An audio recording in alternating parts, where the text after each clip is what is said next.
మీరు నమస్తే Telangana reporter scene గారు కదా. ప్రస్తుతం మనం నమస్తే తెలంగాణ రిపోర్టర్ సీను గారు వారి యొక్క ఇసుక ట్రాక్టర్ ఇక్కడ దొంగ రవాణా జరగబడుతుంది. ఆ యొక్క సీను గారు మీరు లైవ్ లో చూడొచ్చు. ఈ యొక్క సీను గారు నమస్తే తెలంగాణలో ప్రెస్ రిపోర్టర్ గా పనిచేస్తున్నారు. వారు ఇసుక దొంగతనంగా జరుపుతున్నారు. దానికి ఎవరు అటు వచ్చినా కానీ దానికి తిరగబడుతున్నారు. ప్రస్తుతం నేను కానిస్టేబుల్ చింతకుంట పోలీస్ స్టేషన్ లో పనిచేస్తున్నాను. ఇతను నేను ప్రెస్ అనుకుంటా చాలా మందిని భయపడించుకుంటా ఇసుక ట్రాక్టర్ సరుకు రవాణా చేస్తున్నాడు. ఎవరు దిగినా గానీ వారికి నా యొక్క ప్రతాపం ఏందో చూపెడతా అనుకుంటా చూపెడుతున్నాడు. ప్రస్తుతం అతని యొక్క ఇసుక ట్రాక్టర్ డ్రైవర్ గారు కూడా ఇక్కడనే ఉన్నారు. అతని యొక్క బండికి నెంబర్ లేదు.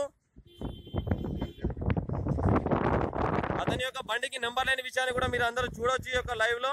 ప్రస్తుతం నమస్తే తెలంగాణ ప్రెస్ రిపోర్టర్ గారి యొక్క బండి నంబర్ వచ్చేసి 2 వీలర్ బండి నంబర్ హోండా షైన్ TS02EH 4400.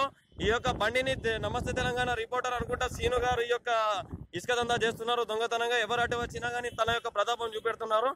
దీన్ని మీరు అందరూ లైవ్ లో చూడొచ్చు. మేము కానిస్టేబుల్ము. మీరు నువ్వేం చేసుకుంటావు? నువ్వు అక్కడ ఇసుక పోయినా చెప్పు, నువ్వు పట్టుకపోయి లోపల పెట్టు. నువ్వు చట్టం మీ చుట్టాలు కాదు కదా, పెట్టమని చెప్పిన కదా, పెట్టమని చెప్పిన కదా. అక్కడ ఎందుకు పోయించు నువ్వు చెప్పు. నువ్వు శాంతినాల్లో నువ్వు 20 ట్రిప్పులు పోయించు ఇసుక. ప్రస్తుతం మనం సీను గారితో లైవ్ లో మాట్లాడుతున్నాం. సీను గారు మాట్లాడే విధానం మనం చూడొచ్చు. ఇక్కడ నమస్తే తెలంగాణ రిపోర్టర్ సీను గారు, ఇతని పేరు TS02EH 4400 ఈ యొక్క బండి నంబర్. మీరు వెళ్ళండి. మీరు వెళ్ళే లోపల మీ నమస్తే తెలంగాణ హెడ్ రిపోర్టర్ కి వాట్సాప్ చేస్తానండి ఇదంతా.